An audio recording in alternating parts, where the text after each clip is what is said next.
Hello, and welcome to episode 28 of Design Curious Podcast. I'm your host and mentor, Rebecca Ward. I'm so glad you're here today for this great interview with Yvonne Harty. Before I introduce her, I just want to remind you that you can go to my website and find the show notes there, ourwarddesign.com/podcast. You'll also find a link for downloading the 3 things I wish I had known before I started my career in interior design. So if that's something you would like to know, you can find that there. And then I'll also put you on the mailing list to receive the podcast in your inbox with all the show notes every week, so you won't miss an episode. All right, let me tell you a little bit about Yvonne. Originally from Germany, where she began a beloved 20-year career in aviation, Yvonne's passion for interior design was ignited when she decided to build her own home. After moving to the Sacramento area, where she continued her aviation career, she decided it was time to explore her talents by enrolling in a formal design school. Since obtaining her degree in interior design with highest honors, Yvonne has won 3 design awards from the National Kitchen and Bath Association, of which she is an active council member. To her, designing the perfect interior floor plan, products, and finishes for each client is like getting every piece of a puzzle to perfectly fit together. Every problem a thrilling challenge, every design element a creative solution that solves it. And you'll really enjoy this conversation with Yvonne, and I think that you will get some good insight as to why she chose the career of interior design after so many years in aviation. It's a very interesting story. So let's get into the episode. You're now listening to Design Curious, a place where you, creative one, are here to learn about what it really is like to be an interior designer. And I'm your host and mentor, Rebecca Ward. If you're worried about how to succeed in a creative career, if you're ready to learn your next steps to become an interior designer, and if you want the satisfaction of doing something you love every day, you are in the right place. Grab a coffee, a notebook, and let's dig into today's episode. Hi, Yvonne. Thanks for coming on Design Curious Podcast today. It's great to talk to you. Hi, Rebecca. Thank you so much for having me. I'm happy to be here. Yeah. So for our listeners, let's tell a little bit about where you're from and what your business is and where you work. Okay, so my business is Harty Interiors. My name is Yvonne Harty. I'm originally from Germany. I moved here about 11 years ago, and that just started a whole new process of a whole new career. And I enrolled in a design school and then started my business 3 years ago. Wow. So what was the point that prompted you to get into interior design? What were you doing before that too? So in Germany, I was working at an airport and I was doing a few things. I was with Lufthansa German Airlines and I worked for them for 16 years. I started out in like customer service type, services like check-in and ticket counter and gate agent and that kind of thing. Okay. And then I worked for the last 7 or 8 years, I worked in aircraft handling. So I did a lot of the planning, everything around the aircraft when it's on the ground. Oh, wow. Very interesting. Did you have training for that? Is that as you were working in it, where you're like working your way up and getting to know more about that industry and you liked it? I loved my job. Yeah. So when I moved here, I couldn't think of anything else that I wanted to do. I did. So in Germany, I didn't go to college in Germany. There's different ways you can go about starting a job. Mm-hmm. And so it's something similar to an apprenticeship program here, but it's a 3-year program. Okay. That you do with a company. And, their school part, like a third of, the 3 years is school. Mm-hmm. And, you get paid by the company and then you work there pretty much. Okay. Yeah. Okay, great. So then when you came to the United States, were you looking then to continue to work for the airlines or anything like that? I was at first, and then my husband was actually the one who kept saying, "You should go back to school. You should start something new." Mm. Mm. And I started working for UPS at Mather at the airport. So I did find a job in the Okay. same sort of field, but it just wasn't the same. And so I started thinking about, maybe he's right. But, for Germans to go back to school after 35, it's not very common. And it just didn't Okay. sound like a fun thing to do. Sure. So I was like, well, how long is this going to take? And he's like, well, I don't know, maybe 4 or 5 years. And it just didn't sound fun. Yeah. And then I didn't even know what to do. And he at some point mentioned, like, what about your interior design? I had mentioned it because I was always kind of interested in design. That was one other field that I was interested in doing anyway when I started out when I was 18. And it just didn't work out. And as soon as he said that, it was like a light bulb came on, and I got on the computer, researched where I can go to school, and just signed up for a program. Wow. Okay. So was the program virtual then that you took, or did you go in No, it was person? in person. It was Okay. at American River College in Oh, South. okay. Great, great. Yeah. So once you started into the program, was it everything that you'd hoped it would be? Yeah, it was pretty much. I actually, after my first semester, I did a little internship that sort of turned into a job. I worked Mm-hmm. at that firm for about a year. I was thinking about just doing that for the summer, just for 2 months, just to see if it really is what I think it's going to be. Mm-hmm. And I just loved it so much, and just stayed there for about a year.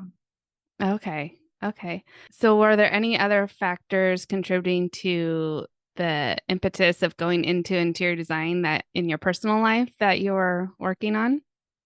Yeah, I mean, my mom and I always redesigned our kitchen and our family room, my room. I constantly, and like the story that every designer probably Uh-huh. tells you, you constantly rearrange furniture, you get, new colors on the walls. Wallpaper is pretty big still in Germany. My mom and I just, we just picked out new wallpaper Yeah. every year or every 2 years. And Nice. we just did it ourselves. Okay. And so then after you finished the program and you were working, for part-time or partly for this other design firm, how long did you work for them before going out on your own? Well, I stopped working, and then I just concentrated on just finishing school, because that was also the time when I had my daughter, which was my second child. And Okay. it was just too many things for me. So I just had to kind of pick my priorities. Right. And so I stopped working for them. And so also that gave me the opportunity just to rethink. And because they are more of furniture, they have a furniture showroom, Okay. and they're more furniture and decor Mm-hmm. related. And I've found out more and more that I was more interested in more like the technical aspect of Oh, interior okay. Yeah. design. So I really like, space planning, kitchen and bath design, everything, the technical drawings. That is Mm-hmm. really what I like doing. And Mm-hmm. so I was really thinking, how can I make this work for myself? And the reason why I opened my business was that my sister-in-law and brother-in-law, during my last semester, they reached out to me, and they were planning to do a complete home remodel. Oh, We didn't move any walls, but we did add some cabinetry, and then, updated pretty much the entire house. okay. And so they reached out to me and asked me if I could help them. Mm-hmm. And of course, that was amazing to have a big project like that, Yeah. Yeah. without even having a business yet. And actually, the last semester I was in school, I still was planning to work for another designer first for a Okay. little bit. Okay. And Yeah. then I kind of felt like the universe was trying to tell me that I should just go for it. And Yeah. so I just did, because I had already started, looking up some trade resources and where to Okay. find this. And so I had already started a process. And then I just opened my business, but without having a plan, Okay. which, So did which I don't recommend. yeah. Did you then run that project like a legit, like, did you get your business license and all that stuff and set up before you started running their project, or was it after you ran their project? It was after I did their project. I didn't officially do their project Got as it. like an interior designer. It was more Yeah. like helping family. Helping family. Yeah. Yeah. Okay. But really good experience and training ground, I'm sure, because just doing a whole house has so many details, as I'm sure you learned on the job. Oh, absolutely. Yeah. And also, that was the time when I realized that what I was doing before is now really helping me in my design career. Because, I thought I'm going into a completely different career field and industry. But, you can always reuse some of the skills and reapply them to your new career, or to something that you do in a new field that Right. you can use from previous experiences, and that can be life experiences or job related experiences. And so for me, it was a project management part, Oh, because okay. that was a lot what I had to do when I was working for the airlines, because I was arranging and organizing a lot around the plane. I was scheduling all the, aircraft fueler to be there, and the catering to be there, and the Mm. loading crew to be there, and everything around it. So there's a lot of moving pieces, Yeah. and it was very similar to running a design project. Okay. Yeah, I could see the parallels there. Mm-hmm. Wow. So that was great to be able to pull that experience forward into this new career path. That really gave you an advantage, I think. Yeah. Yeah, and it was fun to just realize that after I already started working on a project, and I wasn't really thinking about it in that way. And so, that's just something for someone who's new to interior design. There's always something that, some skills that you have from a previous job or from a project that you did, even in school, or something that you can then put on your resume as Yeah. a skill. Yeah, for sure. So, since you had kind of the project management part down, what other challenges did you face as you were starting your business that maybe you were needing a little more experience in? So the main challenge I would say for someone starting out, and for me as well, is finding clients. How do you find Mm. clients? What do you Hmm. do? I was lucky because the next door neighbor of my sister-in-law and brother-in-law is a general contractor, Oh, and yeah. he came to the open house that they gave for me, and he reached out to me because he was impressed what I did at their house. And so we started working with each other, and I just got busy right away because he just kept sending me projects for mainly bathrooms in the beginning. And then I had a couple of kitchens from him too. And I didn't Wow. even have time to really think about and really plan my business because I just got busy right away. Yeah. Yeah. Was that another challenge then because you didn't really have a direction for business, or did it ever get to a point where it slowed down and you're like, oh, where am I actually taking this business? You're like, what do I want out of it? Yeah, I mean, it always, usually by like December, January, that's when it slows down. And Yeah. that was the point for me too, when it slowed down, and it made me, do all of that. But it was definitely a challenge Mm-hmm. because, I wasn't set up, and I'm very process oriented, Mm-hmm. and I want to be very organized and all of that. And I wasn't, because I just wasn't set up for it. And that Right. really bothered me. And it was very stressful for me. And so I was trying to do work on all these projects that I had. And even in my first year, I had 8 projects at one time at the same time, which Oh is my which is a goodness. lot of projects, even for an experienced designer Yeah. Yeah. by myself, On right? your own. Yeah. No help. Yeah. And then, I mean, at the same time, I'm trying to put together a website and all of that, and process. And then what does my contract look like? And I didn't even think about all of these things. I Mm, just went into business thinking, it's what's so hard about it, right? But yeah. I had to do a lot of work, and so I was working 60, 70 hours because I had all these projects. So I was working pretty much full time on these projects, and then on top of that I had to do all the business related Right. things. Yeah. Working on your business and in your Hmm. business. Yeah. So did you end up getting like plugged in with any organizations or coaching or anything like that to kind of help you out with that business aspect of it? Yeah, so I really reached a point where it was just too much and I was just very overwhelmed. And that's when I started reaching out to a coach. And I highly recommend doing that because I just tried to do it on my own. And if you have never ran a company before, a business before, then it takes time to really get into the CEO thinking, Mm-hmm. right? Yes. Rather than just thinking as a just an employee or as a just a person. Because even charging for your services, when Mm-hmm. you start out, you think, oh, what do you think someone would pay for this? Yeah. But now I look at it from a business standpoint. What do I have to charge in order to pay all the bills Mm-hmm. and pay myself a salary and be profitable too? And Right. that those are two different ways of thinking. And a coach really helps with that. And that's what happened for me. And it took some time because you really have to work on this mindset piece. For sure.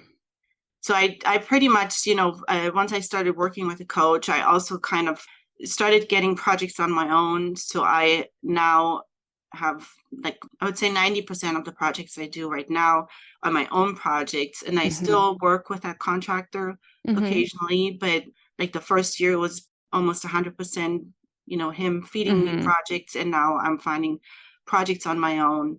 That was also a thing that the coach helped me to figure out what are the projects that I want to work with Right. and the clients that I want to work with. And so I'm there now, and it's still a work in process, right? Yeah. It never stops. We're always evolving and changing Yeah. and improving. And so for you right now, what is the type of client and project that you are pursuing? I love kitchens and bathrooms still. Okay. I'm trying to get bigger projects either in size. So, generally, if we're doing a whole house and we're moving walls, I'm not really interested in just furniture, just decor projects. So if it's a whole house, I'm interested in, a kitchen where we're moving walls or we're completely redesigning the layout and those types of things. I do offer furniture and decor and all of that with it, but pretty much only if I'm doing the space planning. That's Okay. the piece I'm mainly interested in. Mm-hmm. And so I'm trying to get more of the whole house projects. Right. Yeah. And where do you see your business going in the next 5 years? Well, I've reached a limit again, and I have too many projects that I can handle on my own. So I started talking to people and trying to figure out how to grow a team. And I would like to have a little studio or some kind of, office space to go Mm-hmm. to separate it a little bit more from my private space. Yeah. And then also, I love working with people. So I love working in a team. Mm-hmm. I think it's always a better project when you collaborate with somebody I agree. and Yeah. bounce ideas off of each other, because sometimes your idea is not the best idea, right? And then it's Right. nice to talk through those Yeah, things. exactly. Yeah, so but I just kind of started thinking about that. So this Okay. is still in the baby phase. Okay. Okay. Great. So if you had to tell someone who's in your situation of the being in their 30s maybe and thinking about a second career, whether to go to school and all that, is there any advice that you would give that person? I would say have a plan. make, make a plan, decide what you want to offer, what are some clients or types of projects you want to work with, and get help from a professional coach to really guide you through that process. You're going to get to the point where you're making money and you're going to be happy with the time you spend on your business, and then also the free time you're going to have. It's going to take you to that place Mm-hmm. much faster. Yeah. Yeah, really good. Well, is there anything else that you would recommend for someone starting out? And I know you mentioned you do a lot of kitchen and bath design. So are you plugged into the NKBA locally or nationally or any other organizations that might be a good resource for developing your skills? I am actually on the council of our local NKBA, that's the National Kitchen and Bath Association, in our chapter. And I got involved when I was still a student, and I highly recommend doing that. It really helped me to, improve my business and Mm-hmm. networking, just to build relationships with other industry partners and Mm-hmm. resources. Actually, last year, I was in charge of a new program that we have. It's called the Job Shadow Program. Mm-hmm. And that is for students or young designers. They can sign up to be paired with a professional in the industry.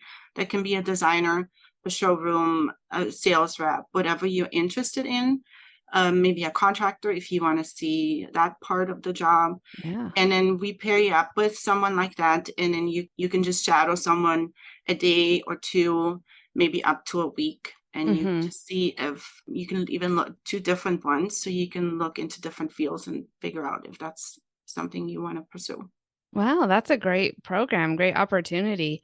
And I think you said it was in our local chapter, but that would be great if even nationally some other chapters could offer that type of program for students because it just gives them an inside look into the workings of something that they're interested in. So that's great. Absolutely. Yeah. Very good. Well, thank you, Yvonne, for coming on and sharing your stories. Really good. Where can people find you if they want to see your portfolio, or are you on social media at all? Mainly, I'm active on Instagram. That's Harty Interiors. And my website is hartyinteriors.com. Okay, great. Well, I'll put those links in the show notes so people can go check it out. I'm excited for you as you're looking for the next 5 years and growing your business and all that. It's just a fun time. And so I wish you well with that. And we'll see you around. Thanks, Yvonne. Thank you.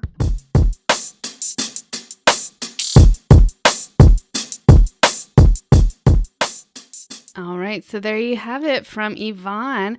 Great story about getting into that. And I really loved what she had to say, that she found she really enjoyed the technical part of design and that space planning and really staying within her lane of what she really likes, even though she's now looking for maybe whole house design, but noticing that doing the furnishings and decorating and accessorizing wasn't fulfilling the need of what she really liked about design. So I applaud her for finding that niche and really understanding what it is that she liked about design. So stay tuned. Next week, we're going to explore a little more the technical side of design and doing space planning. What is space planning? Maybe you don't even know what that is. We will talk about that and explore that a little bit more in next week's episode. I have so many great episodes and interviews lined up for you. I just can't wait for them all to come out. And it's hard for me to be patient for you guys. But here we are, week to week. You'll get a great episode. As I mentioned before, feel free to leave me a rating and review. I love getting those and reading them and knowing that you're listening and getting a lot of enjoyment out of the podcast. And if there's a topic you'd like for me to discuss that I haven't covered yet and you want to make sure I get to it, please feel free to reach out to me on Instagram, slide into my DMs at Our Ward Design, and go ahead and check out the show notes on our website. That's it for me this week. I'll talk to you next week. And until then, stay creative. Thanks for listening. If you love this episode, please leave a rating and a review. This helps me reach other curious creatives like you. If you have a topic request or would like to contact me, simply head over to my website, ourwarddesign.com, or email me at podcast@ourwarddesign.com.